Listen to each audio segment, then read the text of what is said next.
Good evening. I'm going to wait here for just a minute to make sure that I'm got everything working and that people can hear me. So I'm going to ask my moderator to indicate to me whether I'm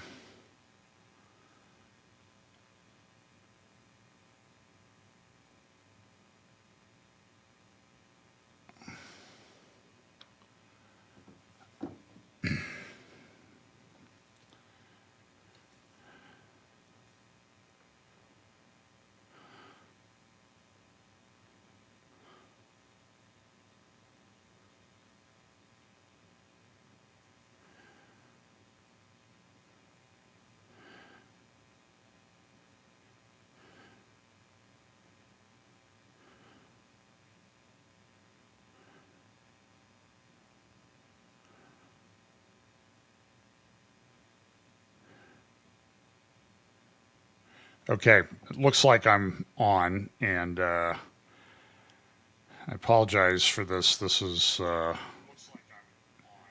hang on a second here. I got to shut down my sound on my YouTube. Okay, well, where to begin? So I'm going to just do a few slides. I've been doing a lot of research this week and reading about different things, and I do not have a lot prepared. So if you have questions, I will answer questions. I'll have them sent to my moderator, or just type all caps questions, and then I can do this. And if I'm not, whoops, or anything, I have a very new setup. So a very nice person got me an interface for my camera, or for my microphone, and you can see I have an XLR. If you can see my microphone, I have an XLR connection now, which is much more stable and easier to use. So I appreciate the person who made the contribution, or the offer to buy me this interface, and someday I'll show you the interface. It's a very simple little thing from a company called Elgato. So let me get here. I'll put up my slideshow. Now I got to go to share screen. This is very difficult.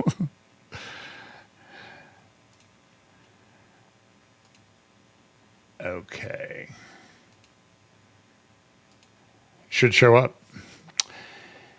So it's been just a crazy week. There's a couple things I want to talk about, and maybe only two or three. Well, let's just start. Then I'm not locked into whatever I decide to do. So let me pull my slides up here. Let me give you an update on a couple things. In about 2 weeks, the plan is for Tom Hughes and I to do a live interview with General Amir Avivi of the Israeli Defense and Security Forum. General Avivi is the founder of an organization called the IDSF, and Israeli Defense and Security Forum, and I won't try to give you the Hebrew name for it. It's an organization of 3,000 or more former IDF and security officers, police, and other people involved in security in Israel. And they are Zion in their orientation. They're concerned about the protection of Israel. And hang on here. They're concerned about the protection of Israel.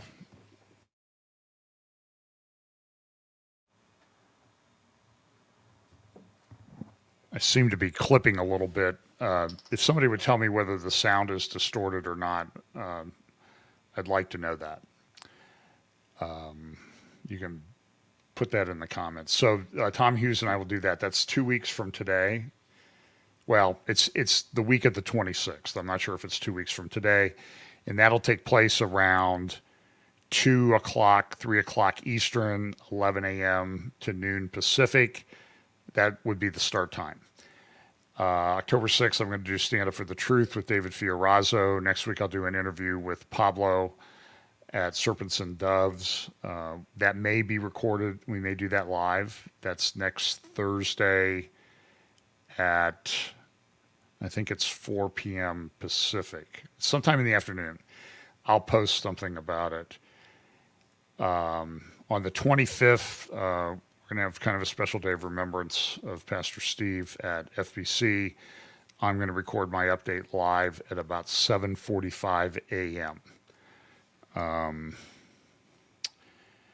So, yeah, somebody asked me, am I muted occasionally? Yeah, I was coughing, so I have a very nice mute button here. And I have in this new setup, I get feedback into my headphones, and that headphone feedback can be kind of echoey, and right now it's not connecting very well, so I'm kind of getting an echo in my headphones. So if I look like I'm listening to myself again, I am. So anyway, these are some of the channels that we're on. Again, we talk about the convergence of events, how quickly things are going.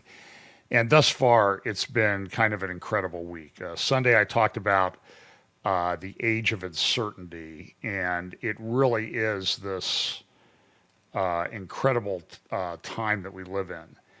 So I want to, let's see. Well, I'll start with this. This is an interesting article this is from Europe.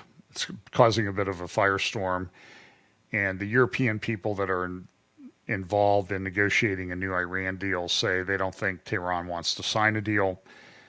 Secretary Blinken came out today and seemed to confirm that, and now the Iranians are all upset. Oh, we want to negotiate a deal. We want to resolve this. At the same time that they're going, the IEA came out with a report, and I can't seem to...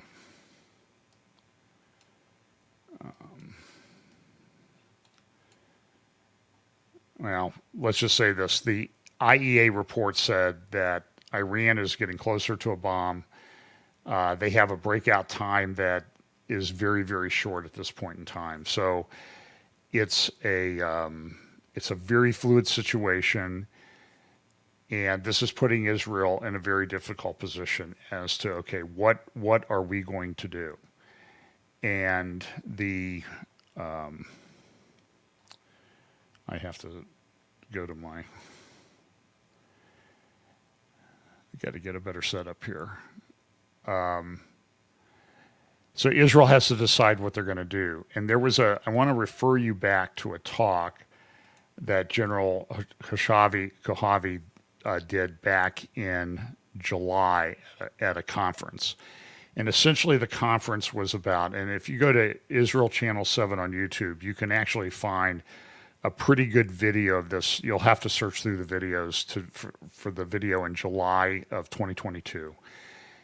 And this conference, and it was mainly about, are we really ready to handle a meltdown in the north and within the areas known as the West Bank, Judea and Samaria, if we become attacked? And by and large, I think that the talks at this conference were pretty negative. They didn't really think that they were going to be able to handle it. But let me give you what General Kochavi, he's the IDF chief of staff. I think has been or is going to be replaced very soon. And I think this comes from the Times of Israel. In concluding remarks, IDF chief of staff Aviv Kohavi issued a harsh warning to Lebanese citizens. Now, they were talking about, so if we're attacked by Hezbollah, and understand during this whole course of things that Hezbollah is making all these sounds and noises about, we're going to attack Israel, we're going to attack Israel. The negotiations over the Karish gas field on the maritime border are ongoing. And so every day in the Lebanese papers, I read Al Akbar every day. That's a Hezbollah mouthpiece. There's also a thing called Al-Manar TV, if you want to follow it yourself. And you're going to get the Hezbollah perspective from these outlets.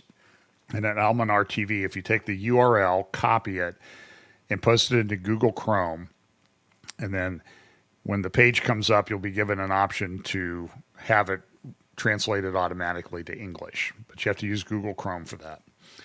And you can go through and you can read all these stories. So at this conference, the question was, what happens if there's a meltdown in the north? What happens if Hezbollah starts sending rockets in? They're sending people through tunnels. They're attacking us. They're kidnapping people. And this is one of the big concerns of the Israeli security establishment as to how they manage that. And what happens when they end up with hostages. And hostages are a big deal to Israel. They do not like hostages. They don't even like it if the terrorists hold on to the body of the Israelis. So let's see. So here's Kochavi. So he's talking about this, and he in his remarks, he gave a warning to the Lebanese citizens.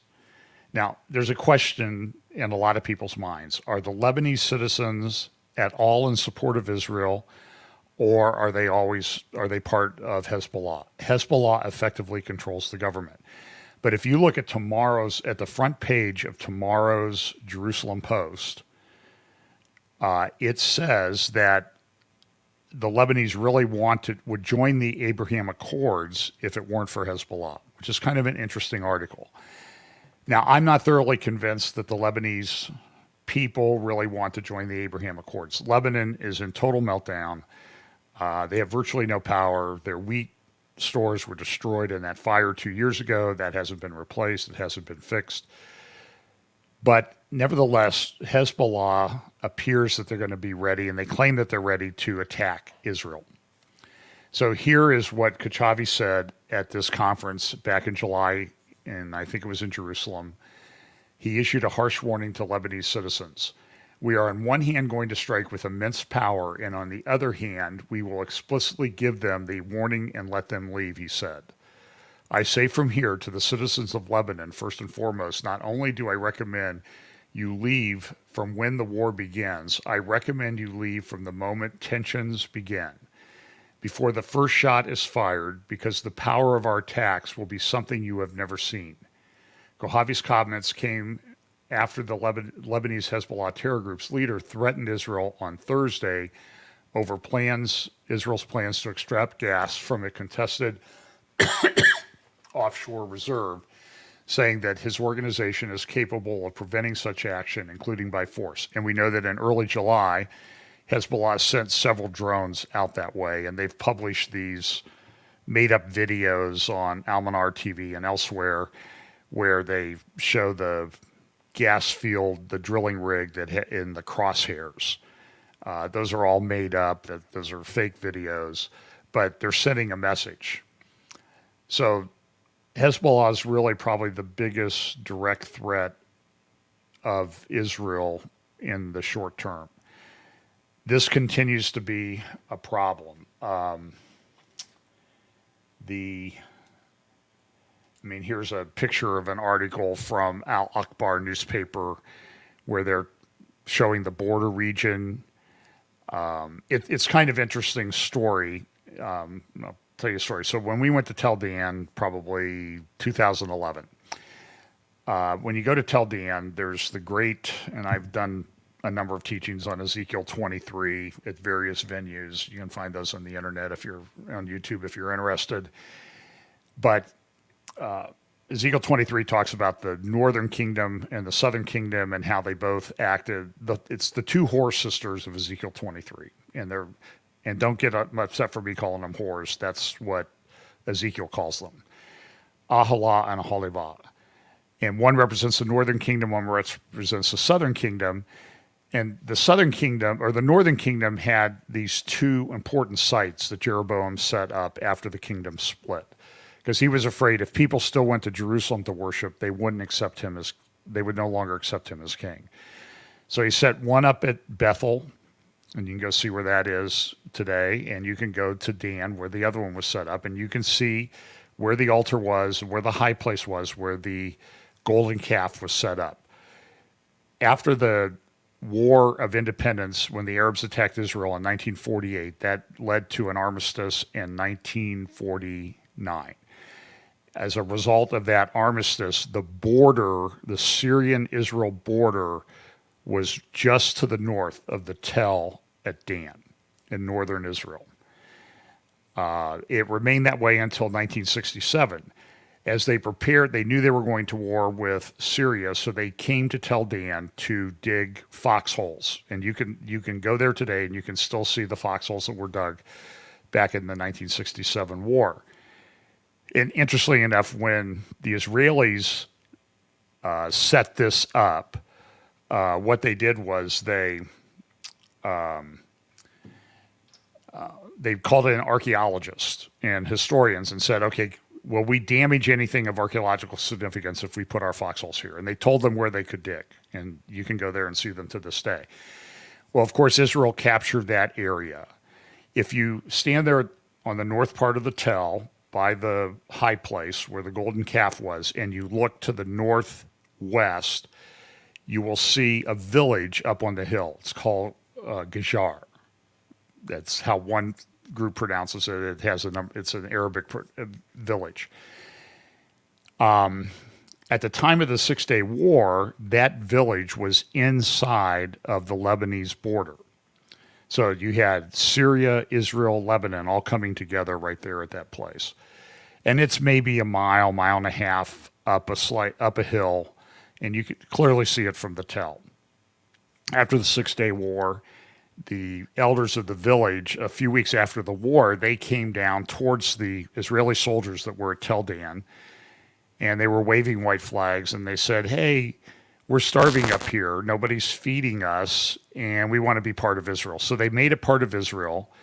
Then, in the infinite wisdom of the UN, about 6 or 7 years ago, my recollection is, they decided to divide the village between Israel and Lebanon.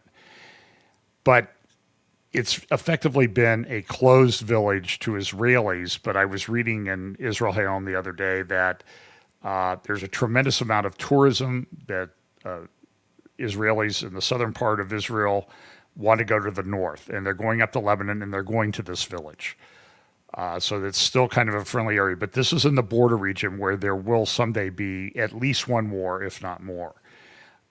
You go across that border, and I've driven all the way across the border from as close as I could get from Dan in a town called Kiryat Shimona, all the way over to Nahariya on the coast. And you can see these outposts.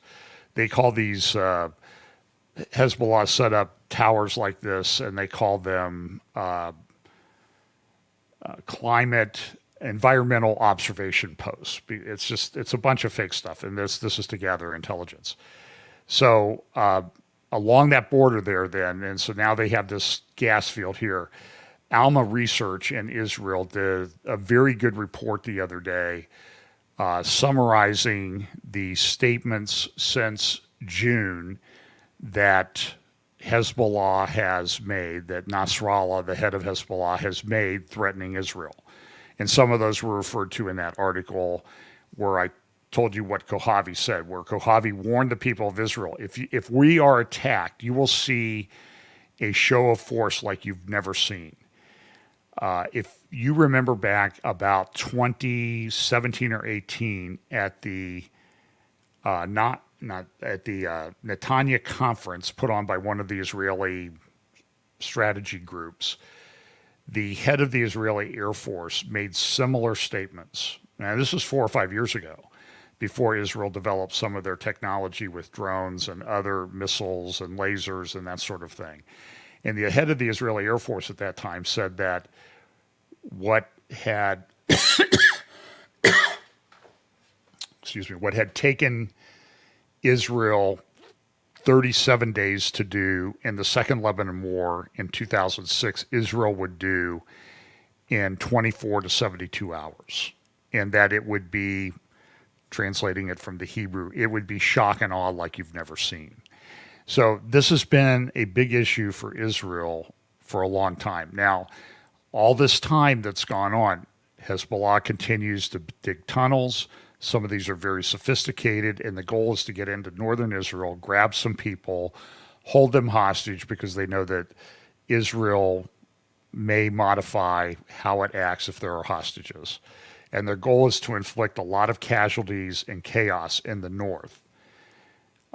In addition to that, they're going to be firing a lot of rockets. But Kavi said in this message, and again, go to Channel 7, Israel, and you can get a good translation of it. That's a channel with Jonathan Hessen on it.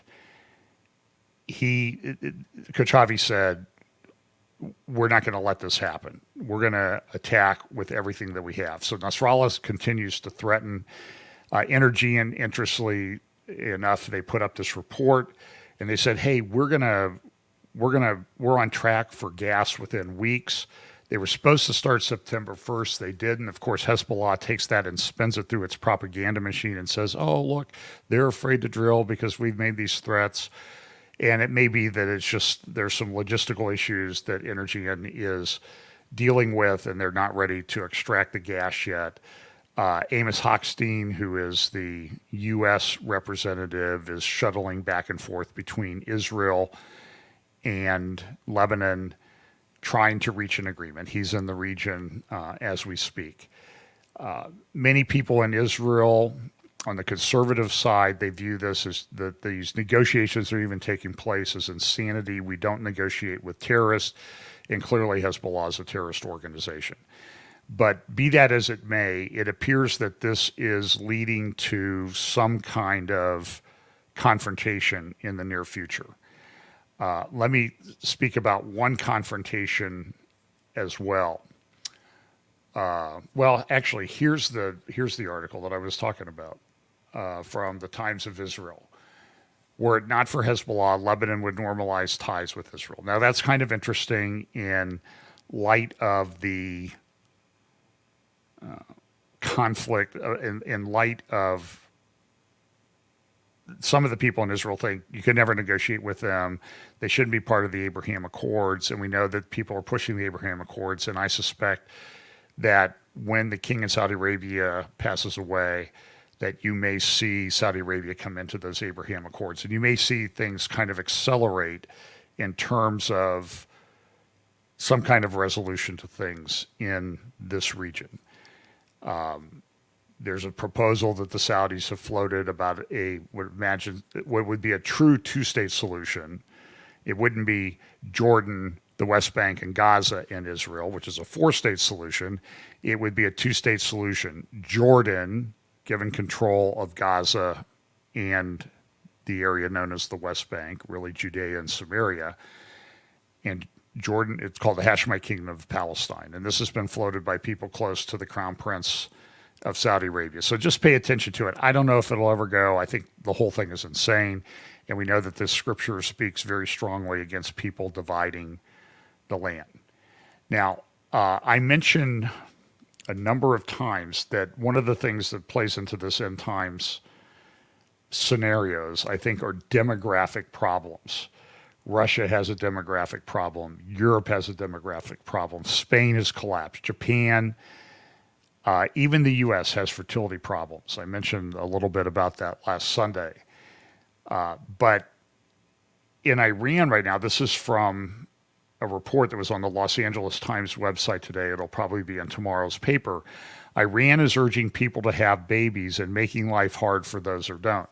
And as I was researching that, I came across this article from July 29th, 2012. Now, a couple of months ago, I referenced an article from the Tehran Times. And in the Tehran Times, I think this was in June or July, the Iranian government came out and said, we have had the most rapid decline in fertility rate of any country in human history. It went from 7 to under 2 in a very short period of time. That's never been seen before in human history. And as I was researching what is in the Los Angeles Times today, I came across this article from Sunday, July 29th, 2012. So 11 years ago, 10 years ago, they were talking about this in the Los Angeles Times. And this is what the Los Angeles Times said in 2012. Since the 1980s, Iran has experienced the largest and fastest drop in fertility ever recorded, from about 7 births per woman to fewer than 2 today. So this has been a big problem. Understand that when a country gets to this point, it is unknown in human history that they recover from a demographic collapse like this. On Sunday, I talked to you about Niles Ferguson, who wrote in the Washington Post about August 16th about the collapse in the fertility rates of the population in China. And that by 2040, and again, when I talk about this, I don't know if we're going to be around that long. I don't know how long everybody's going to be around. I don't know how long till the Lord returns. But let's assume that it's not till 2040 or 2050. The population of China could be half of what it is today. Now, does that mean that China's not something to be worried about? No, they have nuclear weapons. Does that mean that Iran is somebody not to be worried about? No, because they're on the verge of having nuclear weapons. They're continuing to run their centrifuges. And my personal opinion, and I think most people that follow this would say that when a country goes into demographic collapse, one of the things that they might do is make mischief to preserve their legacy in any way that they can. So I think that the collapse in demography hasn't happened. It's in process. It doesn't happen overnight. Makes these countries more dangerous and more likely to do something like attack Israel or do mischief, like China going against Taiwan because they want to get this done. Now, in connection with the Ukrainian war, there's been a lot of reports that Russia has been buying drones from Iran. Now, Russia denies it, or as they've made a challenge, prove to us that it's being done. And this picture showed up. This accompanies an article by Seth Frantzman in the Jerusalem Post, and is supposedly a picture taken in Ukraine of a shot down drone. And this, the number on it and the markings, this is a Iranian drone. So the question is Iran selling drones to Russia? Certainly appears so. In the Ukrainian theater, there's been a fairly successful, thus far, offensive invasion by Ukraine. And it's interesting. I have friends who are, I wouldn't say that they're pro-Russian, but they lean towards the Russian view of things. They think Russia is very dangerous. They think Russia needs to be watched. And they hate Ukraine, and there are people that are very pro-Ukrainian and that sort of thing. So it's one of these things where you can sort of find somebody to support your position regardless of what happens. So one view is that Ukraine has done very good. Russia is on the run. They've withdrawn. They've left a lot of equipment behind, and the equipment they left behind probably exceeds any of the equipment that's been transferred by the West to help the Ukrainians. It's a fairly significant find. Ukraine is trying to get back control across the river. I think they have some Russian troops maybe trapped. I see pictures, and who knows if this is propaganda. I'm not there. Nobody's there. They have pictures of these rail cars, and they say they stink because they're full of dead Russian soldiers' bodies waiting to be transported. Russia pretty much does their troop transport by rail. So in this offensive, Ukraine's trying to capture some of the rail control points, and that will make it very difficult for Russia to resupply their troops. There's been some dissent rising in Russia.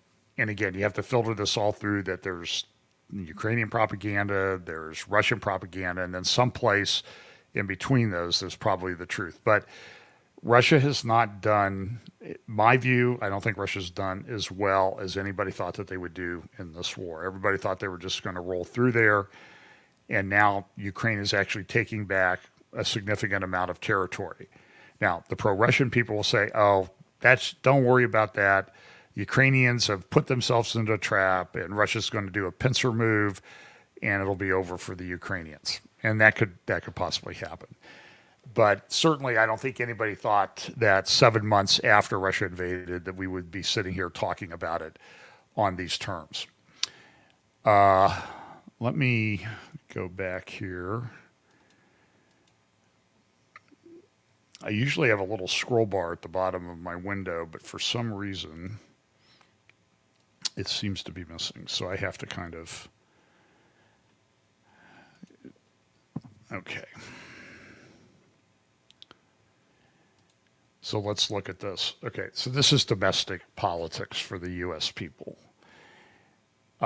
This is a report from today's Wall Street Journal. There's a similar report in the New York Times. I posted a little bit about this, that subpoenas have been served on 41 people associated with the president or January 6th. Mike Lindell, the My Pillow guy, had his phone seized last night from by the FBI pursuant to a subpoena. So this is a problem. I mean, they've weaponized the justice system, and they're going after everybody. And the message is, if you oppose us in any way, we're going to come after you.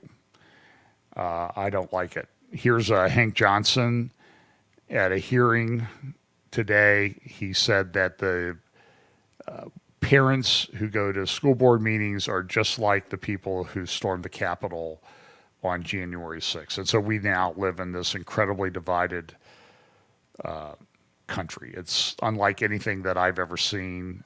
I don't know that we go back. I don't know if the elections change anything. I'm not optimistic. The abortion thing is going to be a very big issue for a lot of people. They don't like the fact that Republicans are trying to take away their right to abortion, and that may flip some of the elections. So I don't know if the Republicans are going to gain control of the Senate.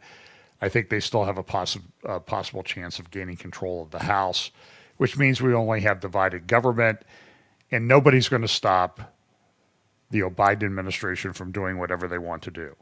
But so here's Hank Johnson coming out and say, oh, it's not just January 6th, it's the parents. And this is the narrative. Everybody who opposes us is a terrorist, an extremist, a white supremacist, et cetera, et cetera, et cetera. I'm not impressed with Mr. Johnson's ability to reason. You remember he was the one who was questioning a Navy admiral or one of the people at the Pentagon and expressed concern that if the U.S. built up its forces on the island of Guam at the base we have there, that it might cause the island to tip over. You can look it up. I know this sounds ludicrous, but this is what he said in public. And these are the people that we pay and give great pensions to, and they go to Congress. And even the New York Times has a front page article today about 97 congressmen who have benefited by trading stocks that fall under the area of control and influence that they have in Congress. And they've made a lot of money. I mean, Nancy Pelosi may be pulling down $1, $2, $3, $4 million a month from her investments. It's unbelievable. But the EU thing is a very big deal. Here's an example. Shale bosses warn U.S. cannot bail out the EU. I showed you the video of Russia that they've made by Gazprom, saying a bad winter is coming. I recently, just before I was finishing this up today, I got a phone call from a guy, Pete Garcia. Some of you know them. He's a friend of mine.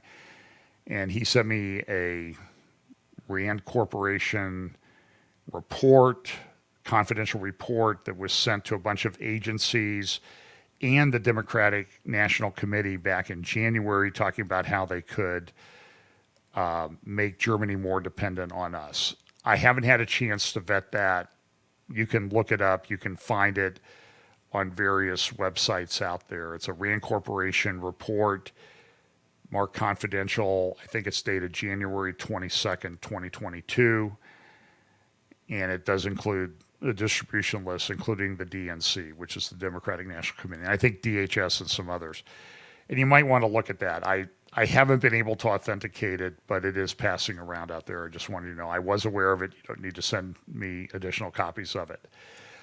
Caroline Glick had an interesting tweet that the big tech companies, the big tech companies are filling the street to protest Israel's project about technology. Tech workers say no to tech for Israel. You're seeing a rise in anti-Semitism. Here, the translation of Caroline's tweet is this. Collectively, the movement represents some of the most organized internal dissent to a major tech contracts in Google's short-lived Project Maven AI deal with the U.S. Department of Defense. But unlike previous efforts, workers taking to the streets Thursday demonstrated a willingness to unify across multiple companies and states under one single banner, and it's anti-Israel. I think this is important. Now, I want to talk about one more thing. I got to find my, two more things, actually. Yeah, I could do three more things. Okay, well, so we're in this lawless period. I mean, Illinois is melting down. Philadelphia is melting down. I saw reports yesterday that when you call 911 in New Orleans, the wait is 2 hours. Now, when you call 911, you don't want to wait 2 hours. So you call 911, somebody's invading your home, the cops will show up on average in 2 hours. That's just not acceptable, and it shows this lawlessness. So Illinois last year, they're completely Democratic controlled. Jay Pritzker of the Hyatt family fortune that controls Hyatt hotels is the governor. And they enacted a thing called the SAFE-T Act. And SAFE-T stands for this: S for safety, A for accountability, F for fairness, E for equity, and T for today. In that act, there are some provisions that don't take effect for a while, but in January of 2023, so just 4 months away, they are going to essentially take away bail, cash bail. In fact, so Snopes looked into this, and the question that Snopes had, does the, here, let me change my slide just a little bit here.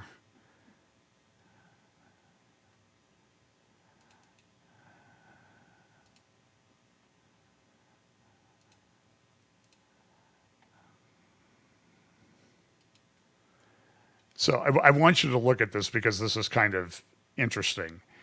So Snopes puts up this, people are making the claim that this does away with cash bail. And so the article says offenses allegedly made non-detainable by the legislation include second-degree murder and drug-induced homicides. Snopes gives this a mostly false rating. Now, when they evaluate this, they say, now what's true about that? Well, here's what's true.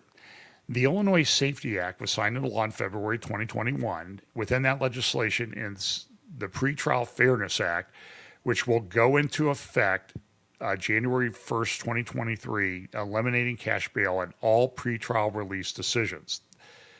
And so the claim is that the new act does away with cash bail.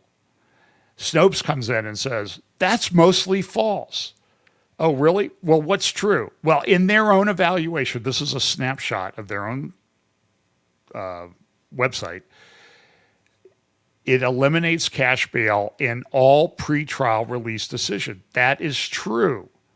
In other words, all means all. So what's false? It says, well, while the act does aim to reduce the number of people detained in jail while they await trial, pretrial release can still be denied when any defendant poses a specific, real, and present threat to any person or the community. The act does not allow pretrial release without a judge considering the severity of the case first. But here's the point. The judges are going to let these people out.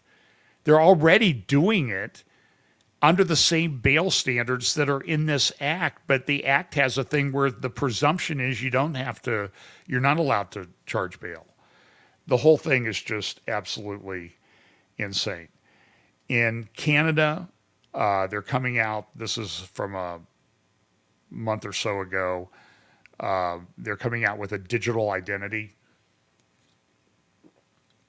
As part of that, they issued a report, and look what it says.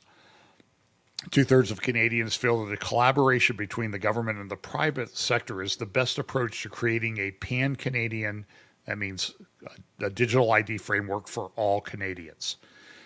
2/3 feel that the Charlie Vector 019er pandemic has made it important to have a secure, trusted, privacy-enhancing digital ID. In other words, this seems like there was a purpose. And then look at the center one here at the top. Nearly half of Canadians agree that state-approved treatment for Charlie Vector 019er passports issued by the government fits within their personal definition of digital identity. And they want to do this. So this is part of the Great Reset. I have a lot I could say about this. A lot of people are writing about the new King of England and his association with the World Economic Forum. Now, he said, well, I can't be as political as I have been. I don't believe it. I'll believe it when I see it. The proof will be if he actually does this.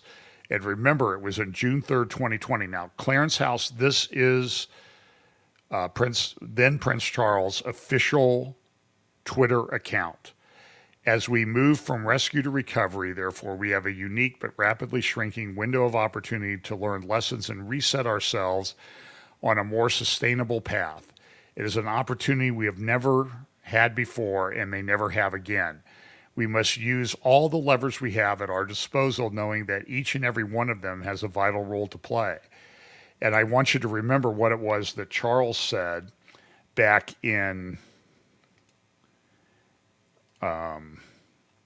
November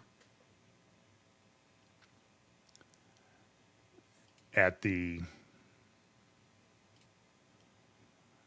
COP26 conference, the climate change conference in Glasgow, Scotland. And remember that this is what Prince Charles had to say. I hope this plays. As we tackle this crisis, our efforts cannot be a series of independent initiatives running in parallel.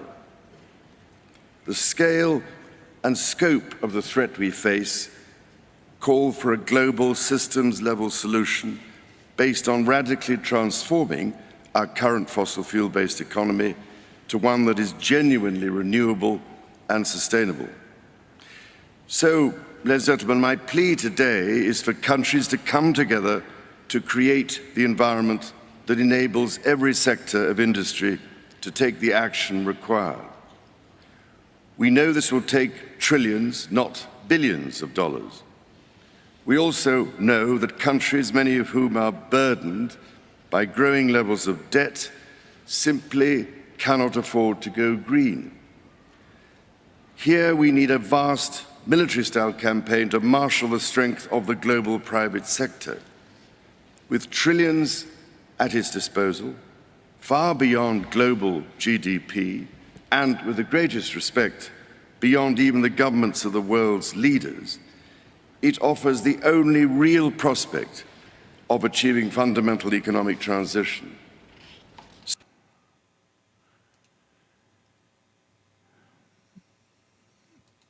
So that's Charles.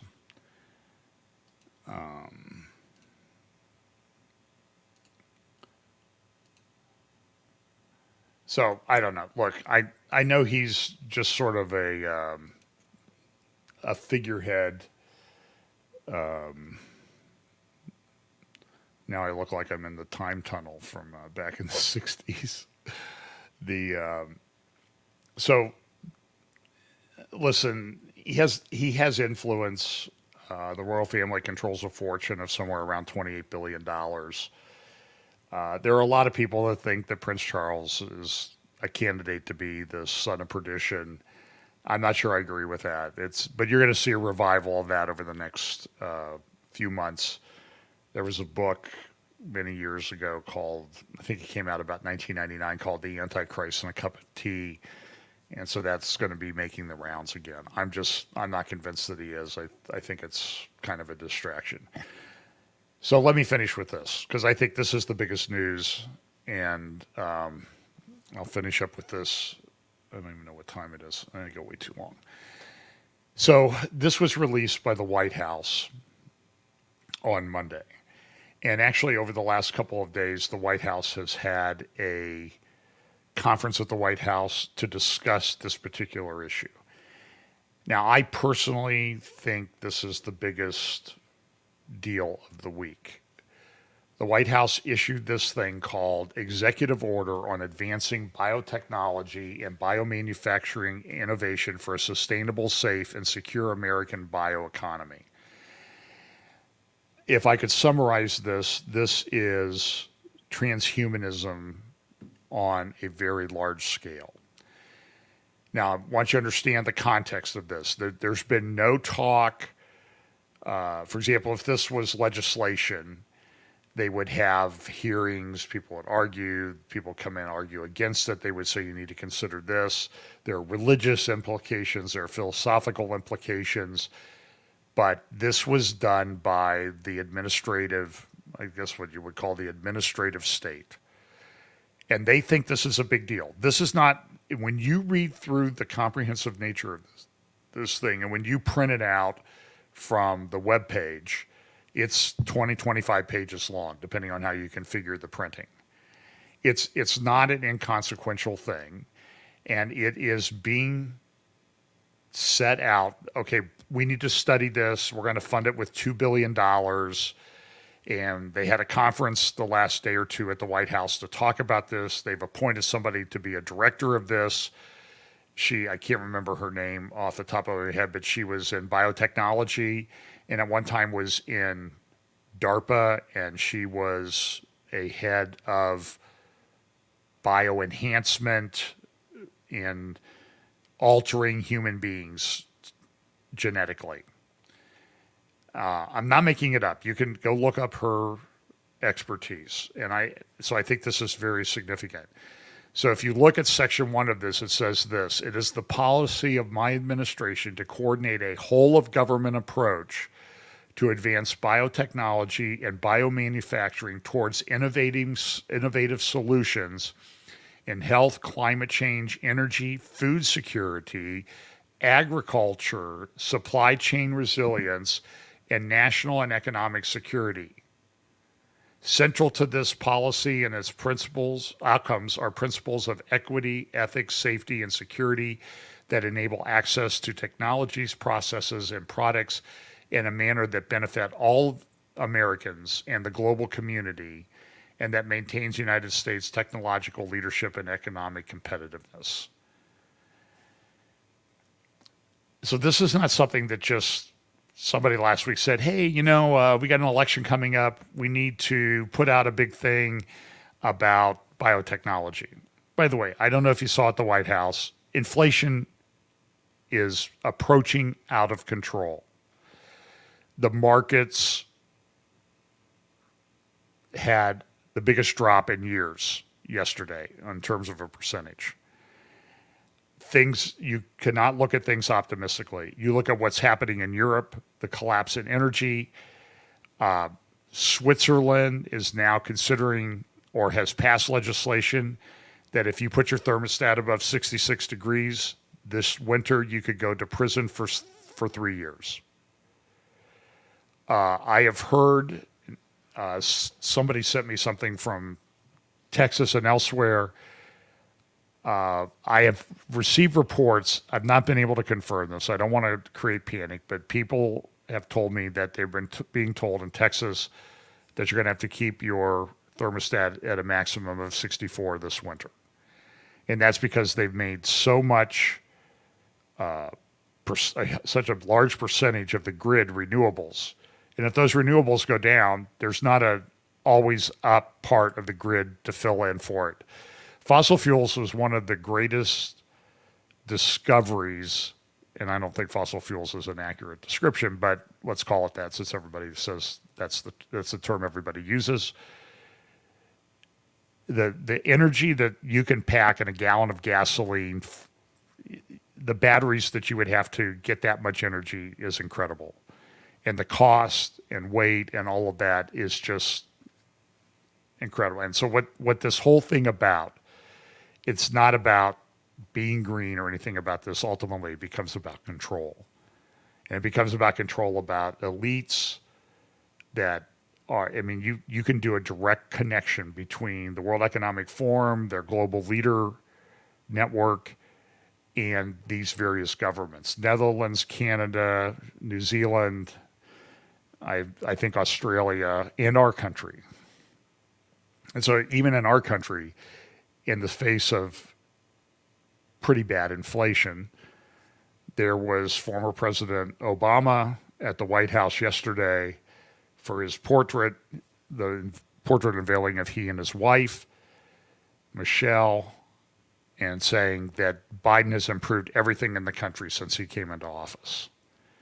So this is a massive, and nobody calls him on it. You know, nobody says, "Hey, how's the value of your mansion in Martha's Vineyard going, or your mansion in Washington D.C.?" And nobody ever asks them those questions. And I do think, and I may have some comments Sunday about the third seal and not harming the oil and the wine, which is kind of interesting because oil and wine was something that the wealthy would have.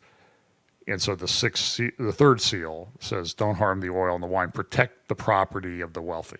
I think I'm looking at that. That's sort of my initial conclusion. So look at this, the next part of this. This is probably the key paragraph. It's in section 1. It's the third or fourth paragraph, and it says this. For biotechnology and biomanufacturing to help us achieve our societal goals, the United States needs to invest in foundational scientific capabilities. Now, here's the money sentence. We need to develop genetic engineering technologies and techniques to be able to write circuitry for cells and predictably program biology in the same way in which we write software and program computers. Unlock the power of biological data, including through computing tools and artificial intelligence, and advance the science of scale-up production while reducing the obstacles for commercialization so that innovative technologies and products can reach markets faster. So in other words, full speed ahead on this. CRISPR's had a lot of problems with, they can edit genes for therapy, but it causes problem elsewhere. What God designed in terms of DNA is just an incredibly complex, wonderful, miraculous thing. It's unbelievable, the design of this. And so I don't know how far people are going to be able to go with this, but I do think that they are treading in areas that will lead God to intervene. And this is kind of interesting because this fits a pattern, I think, of things back at the time of the flood. Leo Hohmann, this is his article. It says, Biden signs executive order designed to unleash transhumanist hell on America and the world. And you might think that's overstated, but I think Leo is correct.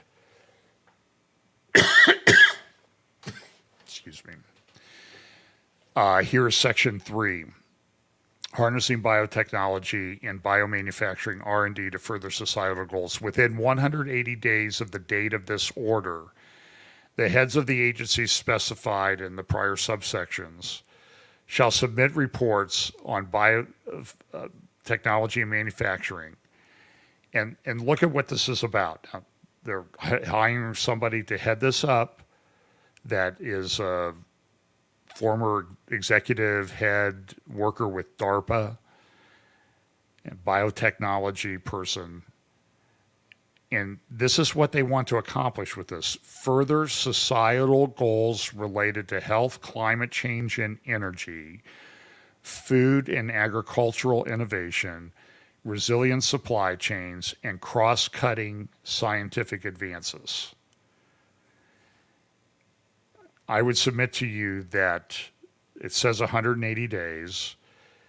There was a prior order related to central bank digital currencies that was issued back in March.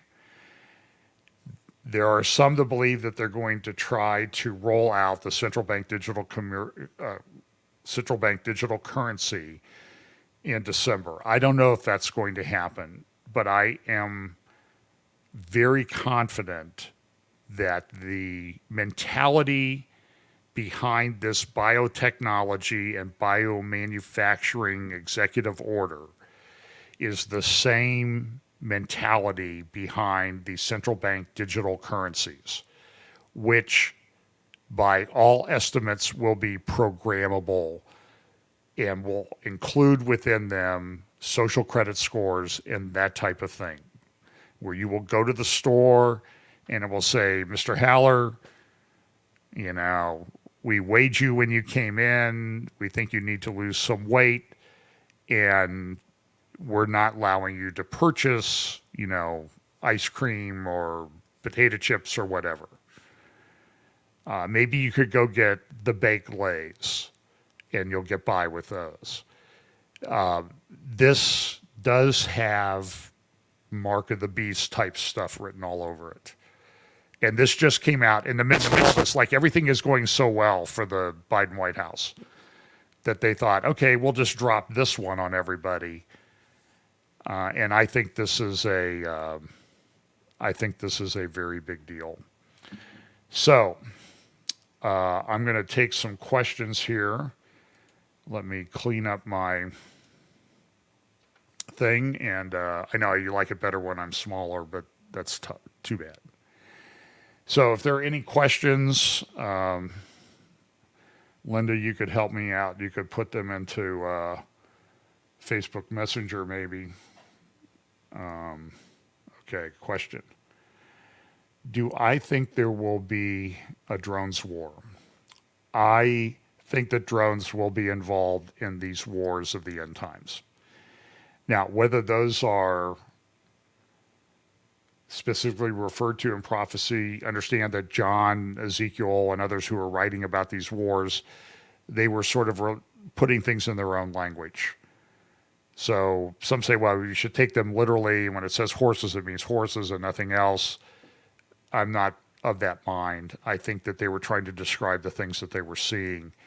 And when it says that these things come as a cloud, then I think that that could be drones and missiles and that sort of thing. Question from Mr. Brown. What do you think about the speech from the German legislator about September 24th? Okay. I will talk about that Sunday. I'm aware of that video that's out there. There is a video of a German, I think he's the minority leader in the, whatever they call the German legislator, the Bundestag or whatever. And he said something about, you're going to remember September 24th. Now, that has just circulated.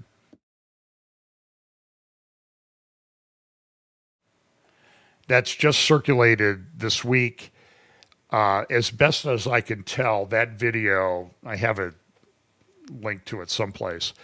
I believe it was from the legislative session back in February 27th of this year. So what I'm going to do is I'm going to go back, I'm going to download the video, the transcript, translation, and see if what it says. Now, frankly, I've seen a lot of people write about it. Oh my goodness, we need to be worried about September 24th. It means something. And September 25th is the Feast of Trumpets, so that must mean that Jesus is coming then.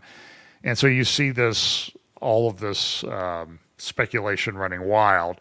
And when you really press people on the what the guy said about September 24th. You just have, well, he said September 24th, and you'll never forget it.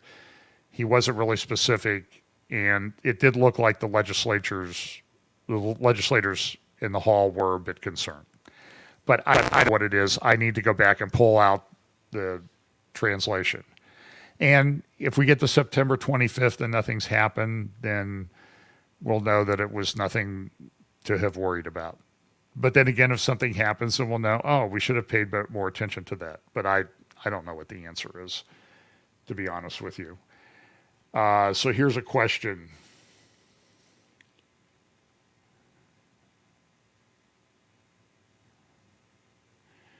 Caroline Glick, what's her background? So I've followed Caroline Glick for a very long time. She made Aliyah to Israel. I think she graduated from Columbia and then got a master's at the Harvard School of Government. She's from Chicago, by the way, from the same neighborhood down around the University of Chicago where Barack Obama lives. She made Aliyah to Israel. She was a spokesperson for the IDF. She's worked with various Israeli governments, particularly the Netanyahu administration. She is conservative. She is an Orthodox Jew. I've read her for many, many years and find her to be insightful. Doesn't mean she's or she's right on everything. But I have a lot of respect for her, same way for Melanie Phillips. I think they're both well thought out. But there are times I disagree with them, okay? But I really respect both of these women as good, solid commentators. I did meet Caroline once, and she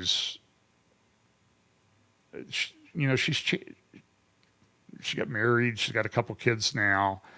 And I've seen a bit of a change in her orientation that a lot of people have when they have children. So I guess that's the best thing that I can say about her. I have followed her for a long time. She was also, by the way, involved in some of the teams that were negotiating during the time of Yitzhak Rabin, when he was prime minister, the Oslo Accords, which, by the way, yesterday was the 29th anniversary of the signing of the Oslo Accords on the White House lawn, September 13th, 1993, during the Clinton administration. And I remember that day because I was in Washington that day. And the next day I had some business. I finished up a little early. I went down to the Capitol, and one of my best friends from high school was a newly elected congressman from Arizona, a Democratic congressman. So I went down to his office, and he came over, and we spent a good part of the evening together talking. And he was Jewish, and he had been at the White House the day before, and he was a big deal day for him to be there when that happened. So it was a historically important time. So I have very vivid memories of that day. Okay, Veronica, how long do you think before the U.S. goes to digital currency? I think this will affect us in all areas of energy. And so the answer to your question is, that says how this war has affected us in all areas of energy. Look, we're going to go to digital currency.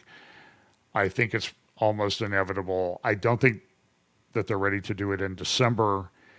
But listen, 3 years ago, in the last 3 years, the world has changed dramatically. It's not going back to anything close to what it was before.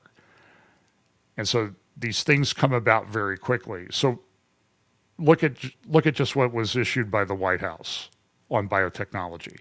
So we've been sitting here. We've worried about central bank digital currencies, and we've worried about the war in Ukraine and the money and the corruption and subpoenas served on Trump associates and the weaponization of the FBI and Department of Justice, which is on an epic scale. And then in the midst of all this, they dropped this biotechnology thing on top of us. And I'll be honest, I mean, I don't think nobody was saying, hey, next week they're going to drop this biotechnology thing on us. So we just need to understand that the timeline sometimes that we have built into our heads about how long things might take, those are kind of going all out the window now. Don't know if that helps anything. Since nation states are imploding, whoops, that's not the right question. Well, let me ask this one. Wondering how the death of Queen Elizabeth will affect things in Europe or if it will have any effect at all. I don't know if it's really going to have a huge impact. I mean, I think it remains to be seen what King Charles will do. Understand that the death of Queen Elizabeth isn't the only thing that happened in the UK last week.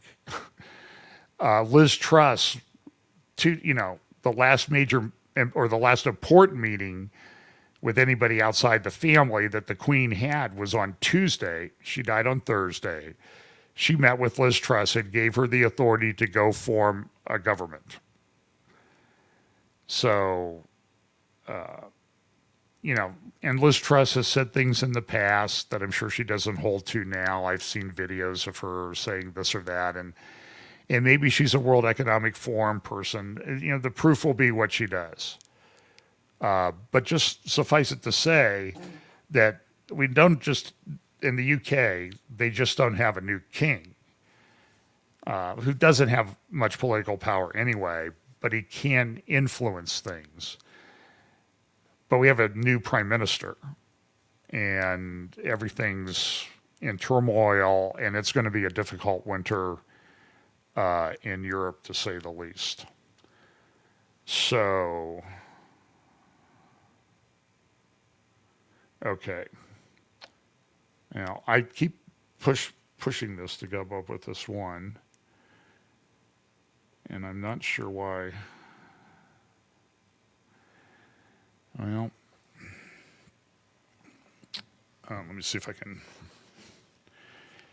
The questions show up in my Messenger app pretty small.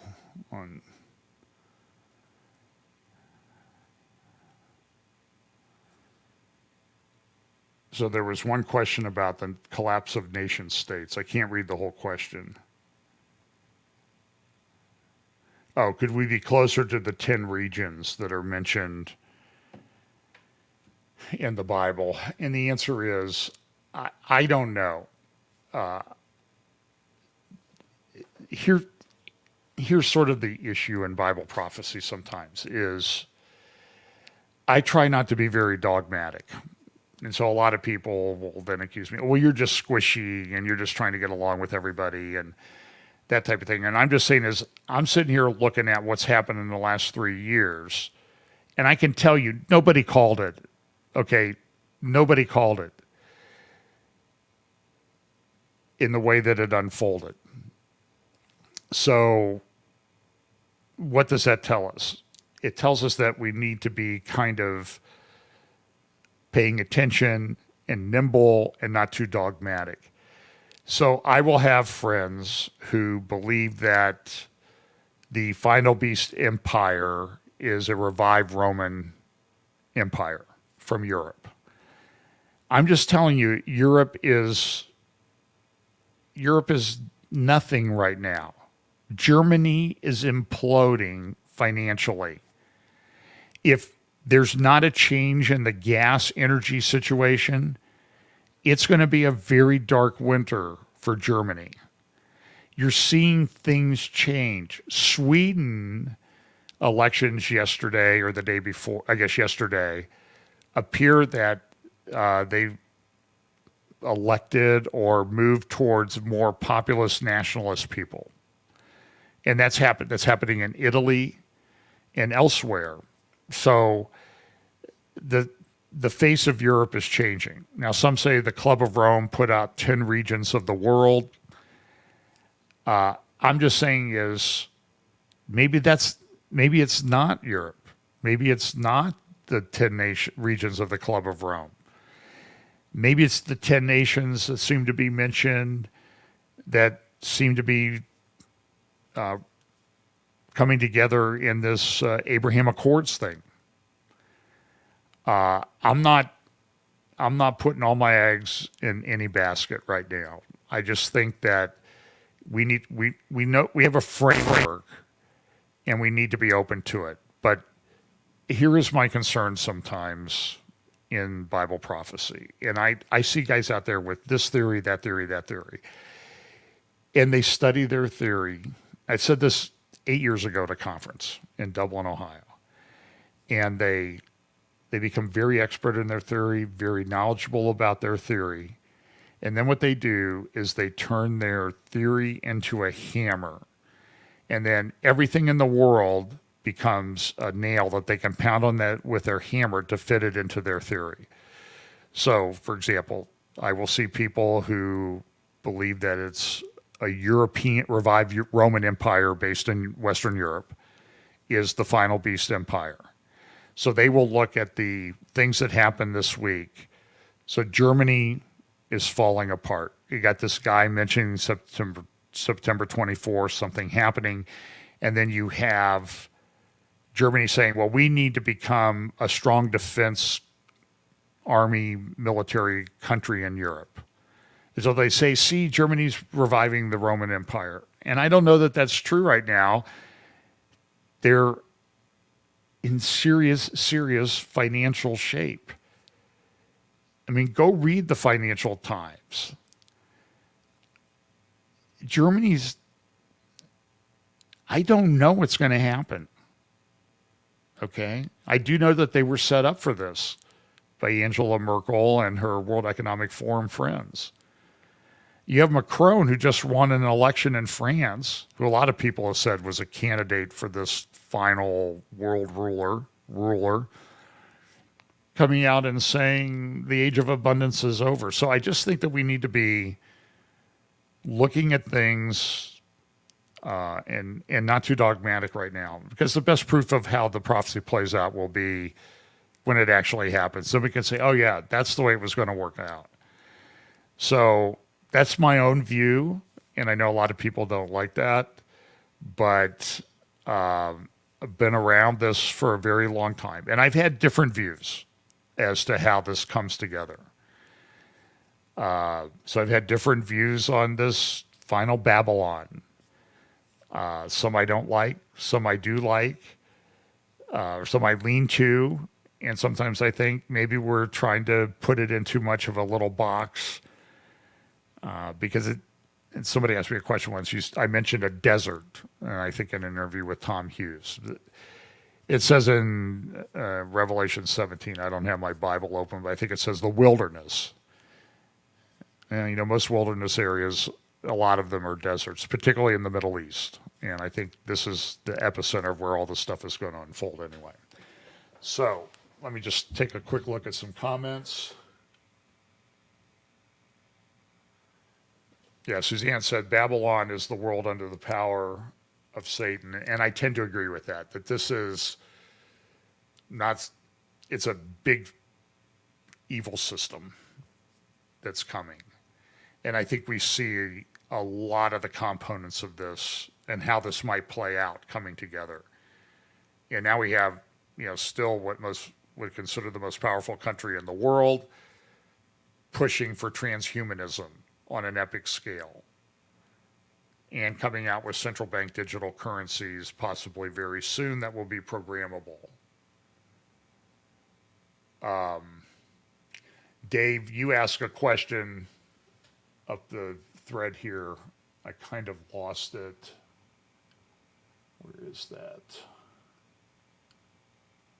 Something about Macron said something about Rome. It was early in his administration. And listen, if you remember, I played the video of it, the victory celebration for Macron when he got elected in, was it 2017, 2016, 2017? They had that Louvre pyramid behind him with the light, like the all-seeing eye at the top. And I don't think any of that stuff was an accident. And Macron said he wanted to govern like a Roman god, is what he said. Now he says the era of abundance is over. And so I think he's sort of had his Roman god, Marie Antoinette, let them eat cake moment. So, let's see.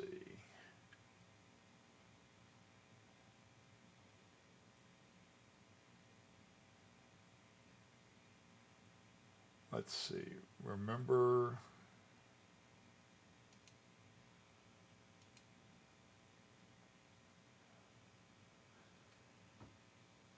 Yeah, that's a good one, Suzanne. Thank you. I do remember the news conference that Bibi and Pompeo had. I think weren't they down doing something in the Western Wall tunnels, or maybe something associated with the processional road that has been unveiled over the last few years from the city of David, from the Pool of Siloam up to the Temple Mount. And he said that the U.S. was the new Rome. So, yeah, look, I have a lot of friends who think that this final Babylon thing is centered in the U.S. And when you look at the description in Jeremiah 50 and 51, and you apply that to the world today, you could conclude that this is America. So I'm open to it working out that way. I'm open to everything happening and Jesus coming back. That's in setting up his kingdom. That's the ultimate thing. And the rest of this is sometimes noise.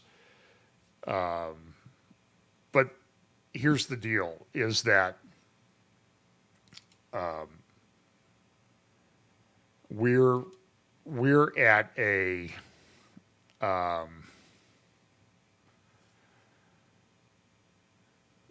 we're at an interesting time. So look at this. I'll finish with this question or comment here from Global Outreach. We're told in Daniel that Rome is the final world empire, which will morph into 10-toes nations. Those 10 kings don't have any power until after Satan is kicked out of heaven to earth. I agree somewhat with this, and I disagree somewhat. They're kings, okay? And I think they're kings when Satan is kicked out and they come together. So they do, I think, have power at that time. But look, we'll see how this is.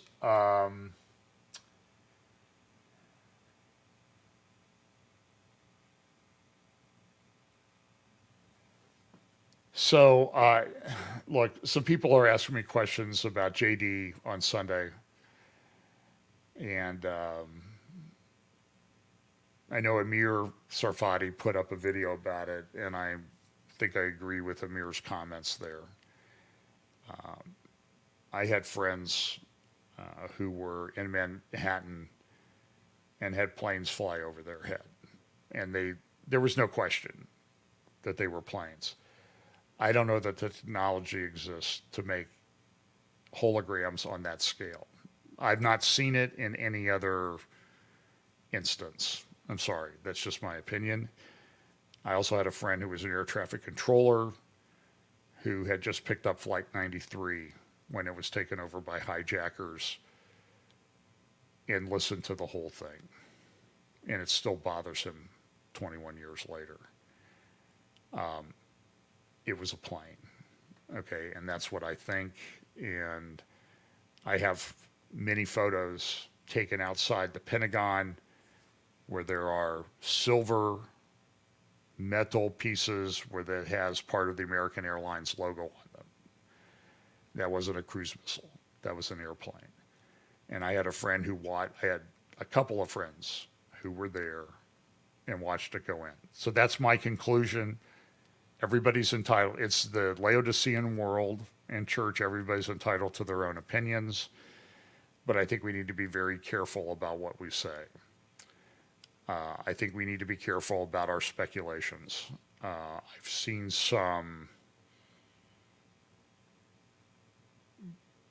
from people who claim the name of Christ who've come up with some of the most vile anti-Semitic things I've ever seen. That's troubling to me. And I think we need to be very careful about how we approach these things. I could go into it greater detail. I know all the theories. I've seen all the videos. I've read the engineering reports. I've read the engineering speculations and everything. I understand, okay? There were other buildings that were destroyed that day. There was a Marriott hotel at the World Trade Center where a friend of mine was staying and left, and the hotel was crushed in the collapse of two of the largest buildings on planet Earth. That had a very wide impact in lower Manhattan. It damaged the facade and structure of many buildings around it. So, including the I think it's the Merrill Lynch Center across the street. I've been in all these buildings on business and stuff. So, I just think, we need to be careful. I think that's enough.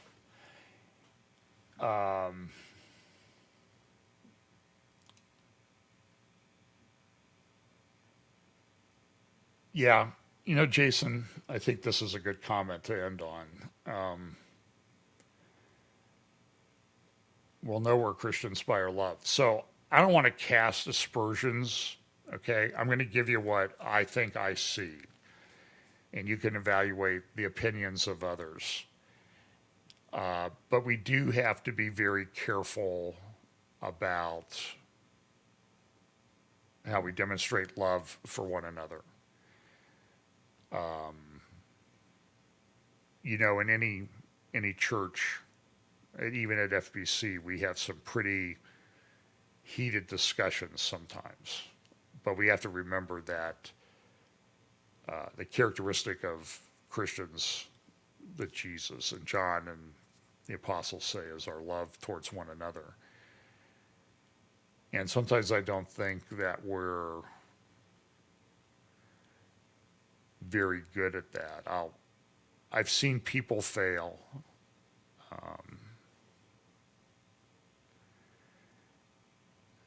So I was at a church, and there was a moral failure on one of the church staff. And the decision was made among the leadership that he would go through a period of restoration. I mean, we actually believed that Galatians chapter 6 was part of the Bible. And sometimes, we'll call people out and we'll say, this person was terrible and they should repent of this and that sort of thing. And then the question is, when they do repent of it, do we forgive them like Christ forgave us? And that's a very difficult thing to do. And so I see too much of the, nailing the guy or the person or the woman. But when the person repents, then what option do we have? And so the question came up with this church staff in a meeting. What if we don't forgive him?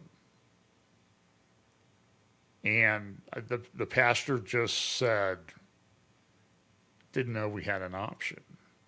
And so I think we need to, that's hard to demonstrate that in our lives. And I don't think